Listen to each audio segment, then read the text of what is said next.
the coolest things about Dungeons and Dragons, or any RPG really, is the ability to invent anything you want, really. You can create new magic items. You can create new races, fantastic races that you can play. It's something that you've maybe read about or seen in a movie, or just something new that you'd want to be or do. You can invent new classes. The possibilities are truly endless and only limited by your imagination. And that's why it's so much fun. Is it's a community participation, and together you build something just fantastic. One of those things that I think every single person who's ever opened up one of the player's handbooks has done is, if they didn't explicitly write it down, they still invented in their brains the anti-paladin. I don't even know how the words anti-paladin first entered my mind, but I knew I had invented it by that name long before there was anything written down, really, about what that was. It's weird. I guess the way it works is, when you actually open up the book and you see the entry for Paladin, and if you didn't know what that was, it certainly tells you. Essentially, they're the ultimate champions of honor and good. They're defenders of the weak, protectors of the realm. They're valiant. They're noble. They're they're chivalrous. They will help anyone in need. If there's ever a hero in the world and the world needs heroes, it's them. There's nobody better. They are the Knights of the Round Table. There's Charlemagne's protector, and things like that. And I think it's just logical for everyone who ever saw that entry in a book to think, well, obviously, what if there was an evil version of that? Obviously, for any Obi-Wan Kenobi, there is a Darth Vader, right? There's two sides to every coin. For every light, there is a dark. So I think everyone just immediately, what's the opposite of a paladin? An anti-paladin. For some reason, it works. It sounds cool. But yeah, I think everyone just immediately just made it up and made the same thing up. Just assumed that, I think they actually pictured Darth Vader or the Black Knight from Monty Python. But it just seems logical. So, and nowadays, in anything 3rd edition and up, I could swear that anti-paladin is essentially just a prestige class. There's a lot less mystery to it now because, hell, it's probably a starting class. I don't know. I don't care. But this is kind of where it started. And it makes sense. Dungeon Masters as well invented their own versions of anti-paladins because they're a great idea.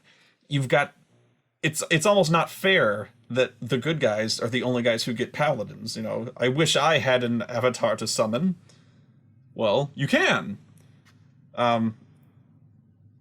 It just makes sense. As the ultimate antagonist for the party, can you think of something that better personifies, an evil villain, an NPC, to oppose the player characters, but the ordained champion of chaotic evil? That would be an anti-paladin. And from a dramatic standpoint, it makes sense because if there's a paladin in the party, he is, I don't want to say he's the number one guy, but if there's a poster boy for that group, if there's anyone who does the initial challenge to the bad guy, like, this party's over, Moloch, if there's anyone who's going to do the noble speech or the finger wagging at a bad guy or something like that, if there's anyone who ends up dueling Darth Vader, it's that guy. So clearly, there should be, like, an evil version of that. It makes sense. So, yeah, from a dramatic standpoint, you almost have to have one. I think every single person who DM'd and made their own game up invented at least a guy like that. There's always some guy in black armor. And even if he really should be like a cavalier or a fighter or something like just a basic fighter, we still called him an anti-paladin. He's in service to some evil god. And so, of course, the evil god has granted him dark powers, so he's an anti-paladin. But here's where I was surprised. They're not here in this game. I actually thought there might have been something in Advanced Dungeons and Dragons, or older, that defined, eventually, I mean, it's not in the core handbook, obviously, but I thought there would be something that defined what an anti-paladin is. And there isn't. Even going so far as to check the player's option books, and, in case you still don't know what a paladin is, the Paladin's Handbook. If you don't know, this is the answer. It'll tell you. And it'll tell you all the different kinds of paladins you can get. And I think it actually goes into fairly extensive historical detail if you really actually want to know.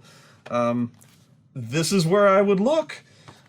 But I figured there's a handbook for every single class. A core class, at least. And I figured if ever there was going to be a book that would have an anti-paladin in it, the Paladin's book. They're mentioned here. And I will read to you, it's brief, what they have to say. Anti-paladins. What better nemesis for a paladin than his direct opposite, an anti-paladin that embodies the forces of evil? As the mirror image of a paladin, the anti-paladin might be able to detect the presence of good, generate an aura of protection against good creatures, and wield an unholy sword. Though DMs may experiment with any type of character they like, we discourage the use of anti-paladins. Good and evil are not just merely mirror images of each other. Just as the forces of evil have their unique champions, the paladin is intended as a unique champion for good. The paladin originates from a tradition of dynamic balance, in which the forces of good are few and elite, and in which the forces of evil are numerous and of lesser quality. Allowing anti-paladins blurs this basic relationship. Okay. What it's saying is that, I don't know what it's saying. It's saying that the good guy should have something.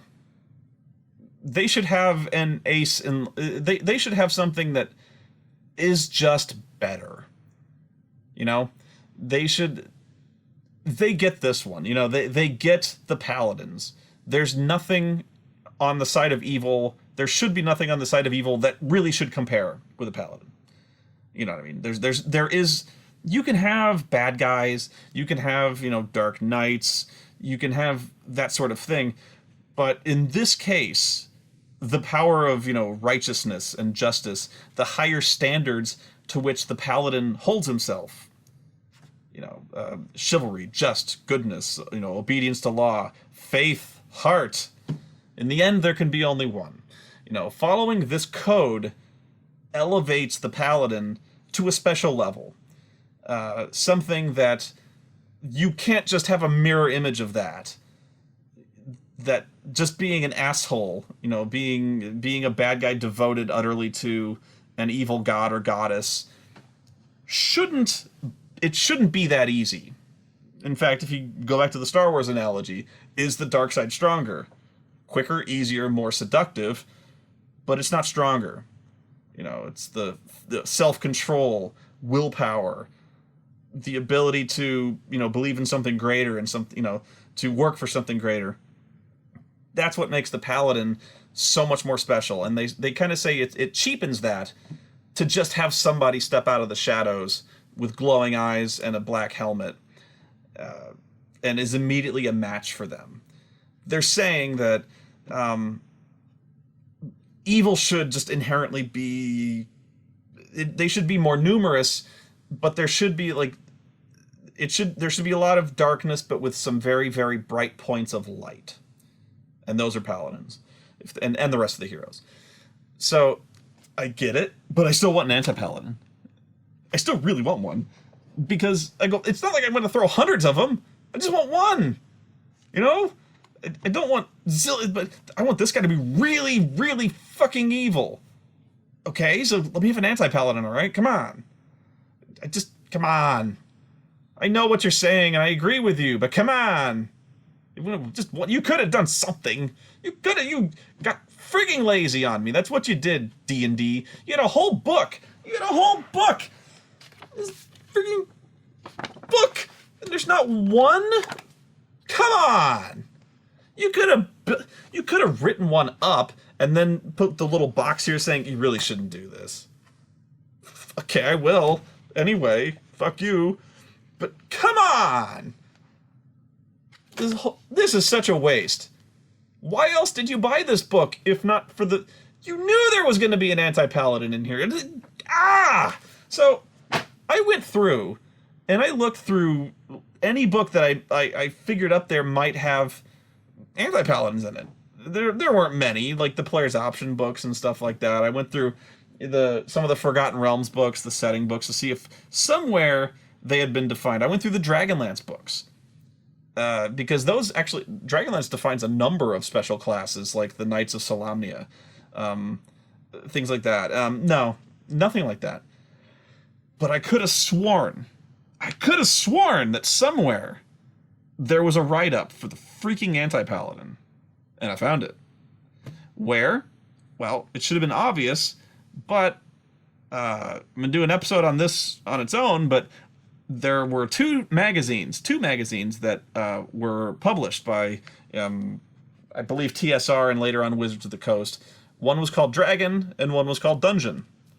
Dungeon was essentially a monthly that published 3 or 4 adventure modules for all the games that they were publishing at the time, usually Dungeons and Dragons, but they were, I think, mostly reader submissions for modules that they'd sent in and editorial liked them, and maybe some that were published in-house. Dragon, on the other hand, had a lot more to it.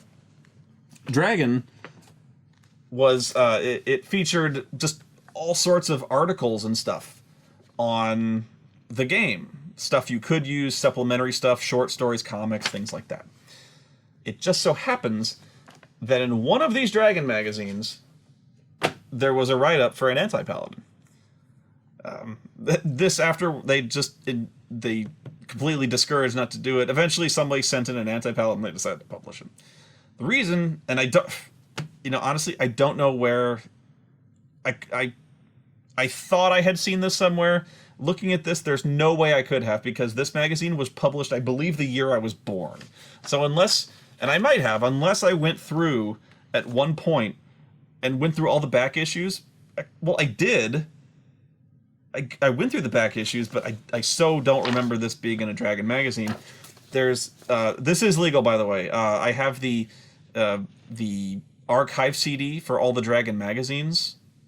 They put all of them on a CD, or at least the ones before a certain year. So this is my personal copy. It's legal. If you can find it, actually, I think that Dragon magazine disc is like impossible to find. So good luck. But yeah, this was the article, and it's called "Good Got You Down? Try this for evil: the Paladin and Anti-Paladin NPC." It's from Dragon magazine number 39. Which I believe was published in 1980. I'm old. So, when I read this, I posted a picture of this, by the way, as a hint to what episode was coming up, and some of you guessed this right away. How did you do that? If you cheated and did Google image search, first off, I can't believe it's in Google image search, and B, if you didn't, man, you're good. Well, I think that's just... If you just figured it out, I think it helps me prove my point that you see this, and if you think it's related to D&D, your mind just leaps anti-paladin, right? So it's one of those things that's like just ingrained in the culture of Dungeons and Dragons, right? So when I first read this, I kind of didn't like it, but as I kept going, I go, this class is perfect. Now, they make it very clear it's an NPC.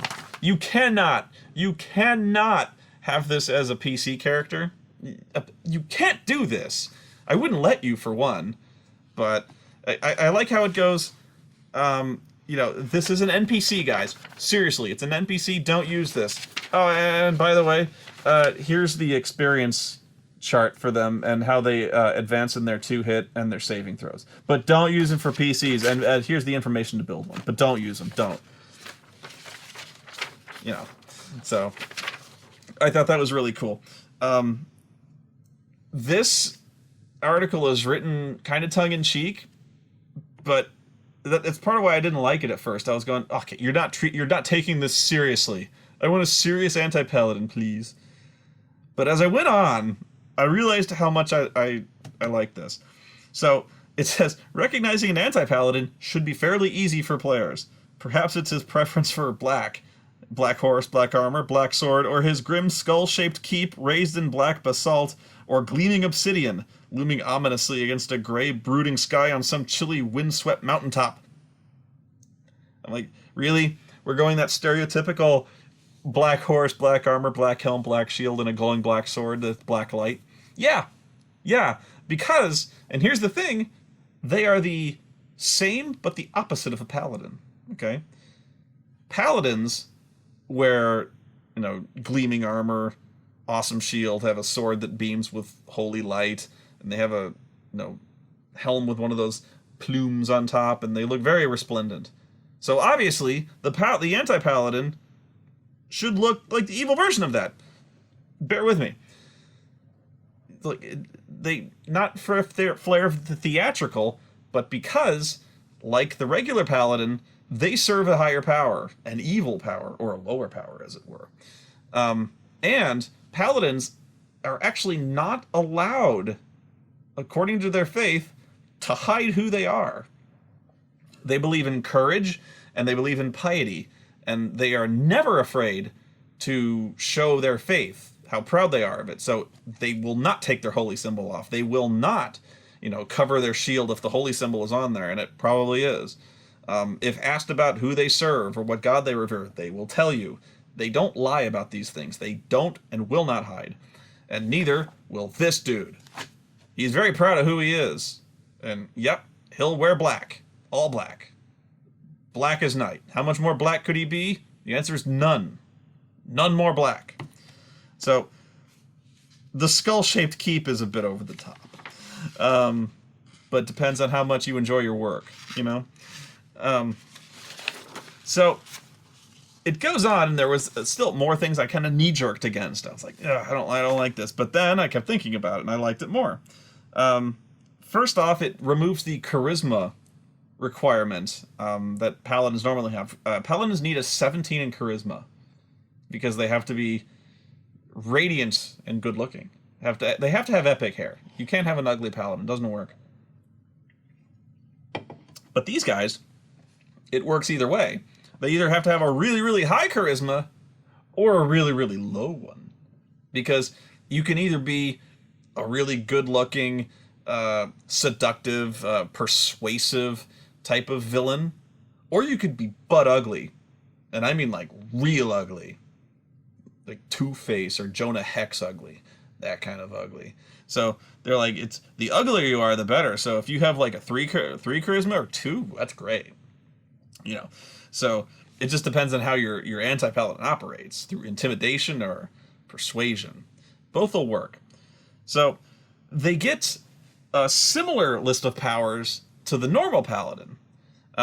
They get a +2 bonus in all saving throws. They have immunity to disease. Paladins are immune to disease, in AD&D anyway.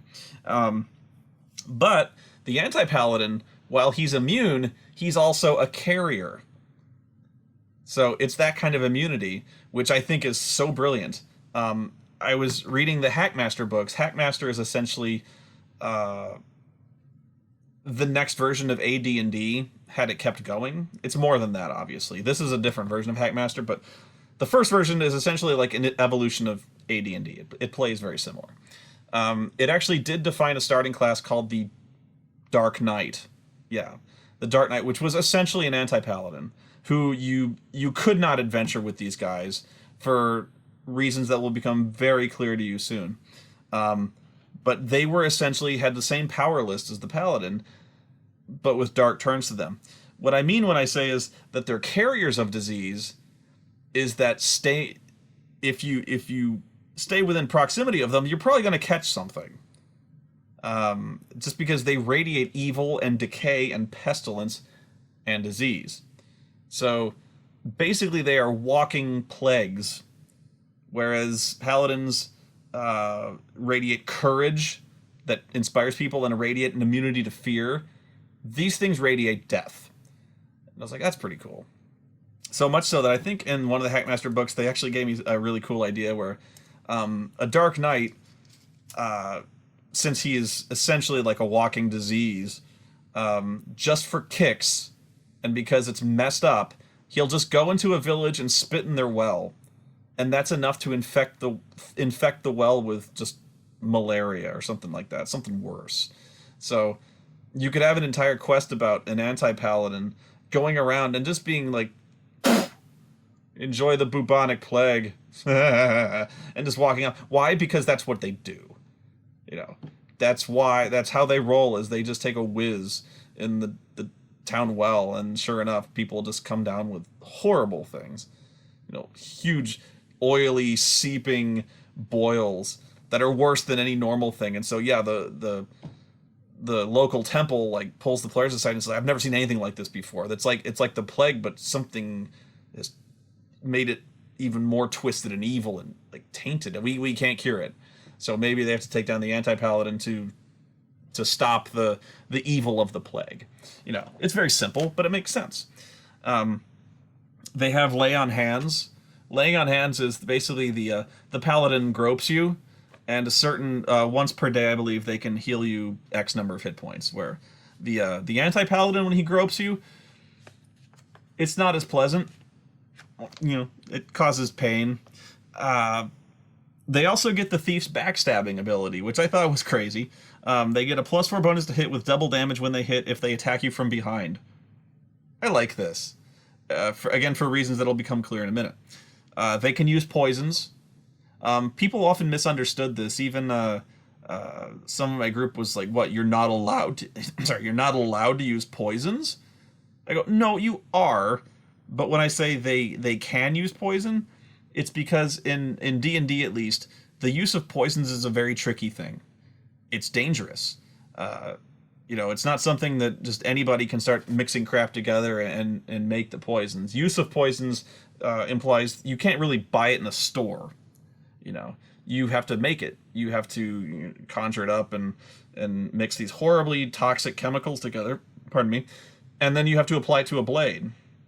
And so the use of poisons entails that entire process. At any point when you're trying to apply poison, you could, if you're not allowed to, you have to make a roll, and if you fail, well, then you injured yourself, and you've subsequently poisoned yourself. Not to mention that the use of poisons is inherently an evil act, at least in this game it is. So anti-paladins are proficient in the making, creation, and use of poisons. So I thought that was cool. And combined with that's all the other reason why they're proficient in backstab. Also because they're cowards. You're like, that doesn't make sense. Aren't they supposed to be like champions of evil? Yeah, but here's why they're inherently cowards. Let's see. Okay, so they'll surround themselves with evil NPCs, you know, evil minions and stuff like that, because that's just that. If you're a villain, you have to surround yourself with minions. No matter what type of horse the anti-paladin rides, these beasts are red-eyed and coal-black, doing double damage when trampling the weak, helpless, and aged underfoot. They get clerical spells at name level. They wear armor like any kind of fighter. They ride a heavy warhorse. Here's the thing. When you fight one alone, they're a very tough customer at every level, at any level, because they're great fighters. They're essentially the equal to a paladin in that regard. They're still fighters and they're badass. However, you're never going to fight them one-on-one. Why? Because they're cowards. And they're always going to throw their minions at you because they don't want to fight you themselves. They're classic wrestling heels. They act like heels basically should act. Even if they're badass, they need to be a little bit craven. And at least if there's going to be a fight, it should not be a fair fight. That's not how they roll. They'll fight you, but not one-on-one. Not if the odds are fair. If it's not, if it doesn't, if it's even or it doesn't favor them, it's better to fall back and come back when you've got a plan. And this is what they do. So, let's see. Where's the rules for how they work with their group? Okay. So, yeah, this is another rule I really liked. Relations between the okay. It says it's actually very hard for an anti-paladin to recruit followers, because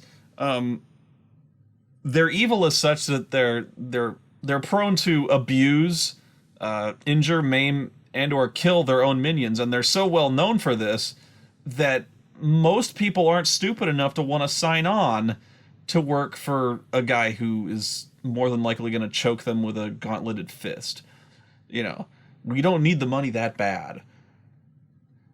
So I'm like, that's kind of fun that their reputation for cruelty and evil is such that if the guy comes around and he opens it, he's like, who wants to work for Darth Grimlock? Not many people are going to raise their hands, even if they're really desperate for cash. Especially since I heard he killed Farmer Joe yesterday. He just tore his face off because he looked at him funny. So that was cool. They often have the undead, demons, devils, and the undead depending on their level. They often raise a stronghold. Where's the rule? Okay, here it is. So here's how the anti-paladin typically acts. It's playing the anti-paladin if you're a DM. Unlike most evil types, the anti-paladin disdains hack and slash as a primary means of obtaining his goals, preferring the more subtle and devious approach of a Fu Manchu. As a case in point, consider the kidnapping of a local princess on the eve of her wedding to a foreign prince. Naturally, the anti-paladin will demand a large, but not excessive, ransom from her father for her safe return. However, when the emissaries arrive with the gold, they are ambushed by the anti-paladin's retainers, in disguise, and slaughtered to a man, except one. That one would be spared in order to carry the grim news back to the girl's father. At that point, the anti-paladin sends his regards over the loss of the ransom money and the destruction of the caravan, which was undoubtedly bandits or marauding orcs, while renewing his original demand. So he shows up, he's like, oh god, I heard about your gold convoy getting attacked. I'm sorry about that. But I still need to get paid. So, it says, once the second ransom is paid, he would soon tire of the girl and sell her into slavery afterwards.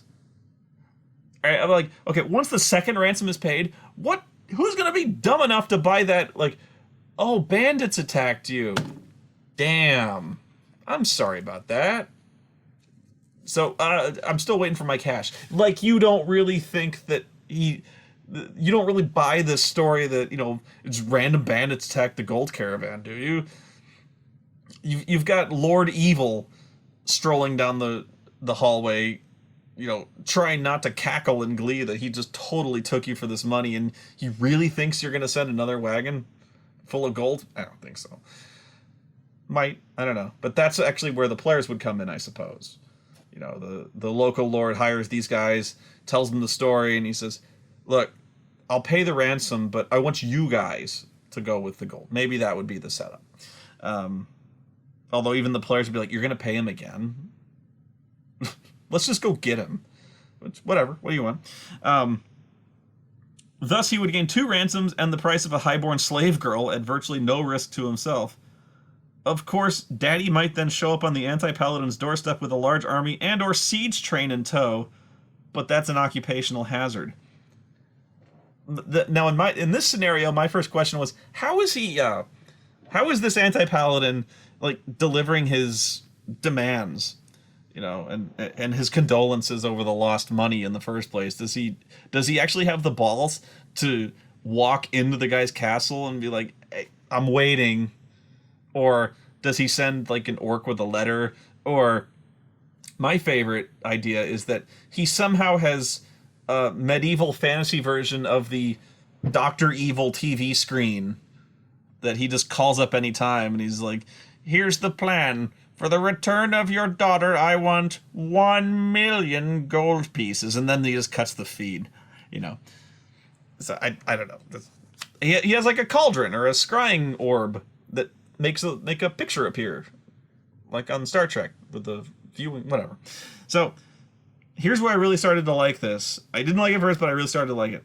The one really fatal flaw in the anti-paladin is his lack of courage. Despite his fearsome strength and formidable appearance, he's in reality a sniveling coward at heart.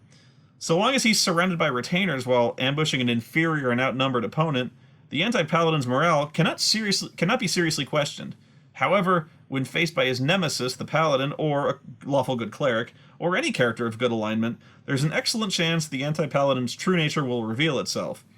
Provided these opponents equal or surpass him in experience, he must check his morale immediately upon facing any one of these types in single combat.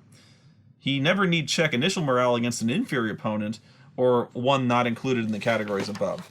So, if there's a guy who's obviously, like, a good guy, he doesn't want nothing to do with him. Now, reason for that.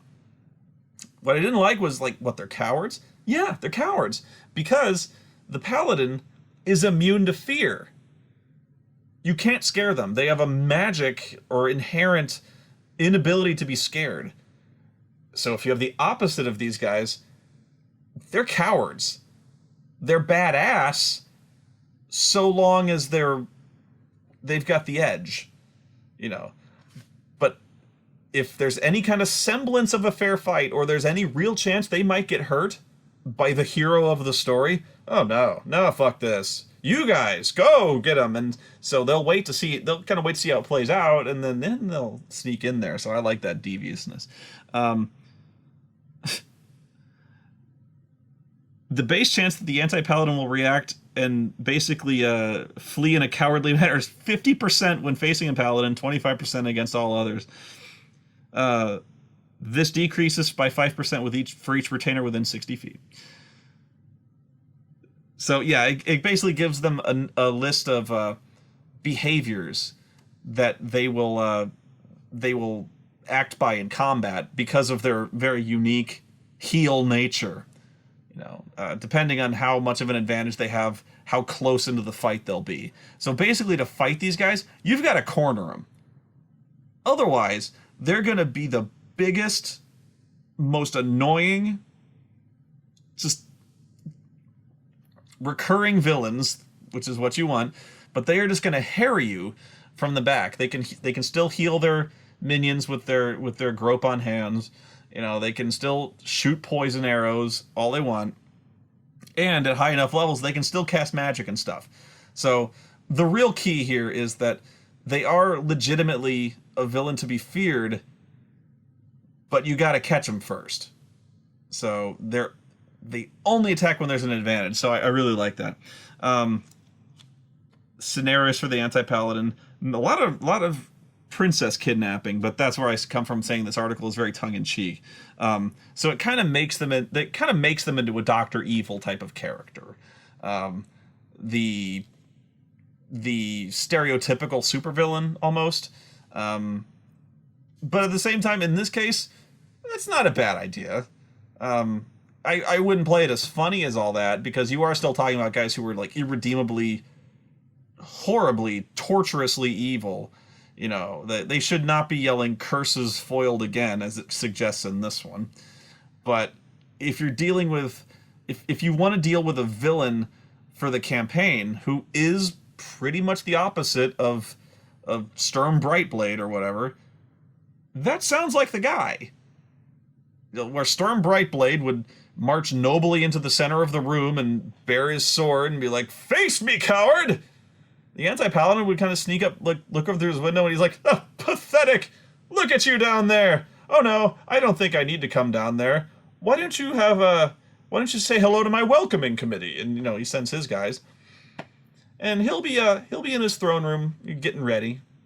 He'll be kidnapping more mares. That should really annoy Lord British. So, it also mentions how they react to their how much they charge for their service. What? Under no circumstances will they join or even consider joining a party with lawful good or lawful good characters in it. Oh, okay. If you're hiring them as like a anything, they will demand an ungodly share of any treasure found, at least 50%, as well as first choice on all magical items in payment for his services. I guess if you're trying to raise an evil army and there's an anti-paladin around, he might be worth it. They're good administrators. You definitely don't rebel when they're around, or he'll choke you to death. So, that, my friends, is an anti-paladin. They're in other games. In newer editions, they're a lot more common. I think, actually, in the newer editions, by making them a prestige class, first off, who's letting players be whatever. But by virtue of actually including them in the books, in a way, it makes what I read in the Paladin's Handbook kind of a reality.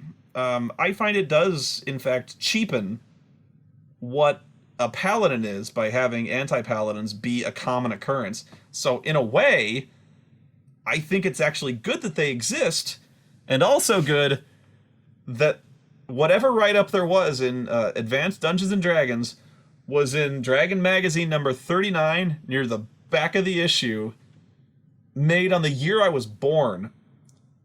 So, if you want one, you gotta go looking, because they're few and far between. Very few. And when you find one, he better be special. Because otherwise, the Paladin's gonna wonder what the hell he's been, dedicating his life to. If just anyone can be like this guy.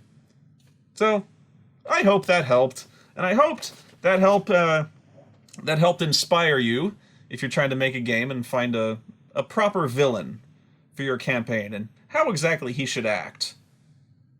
The opposite of a paladin. No balls, but he looks good in black.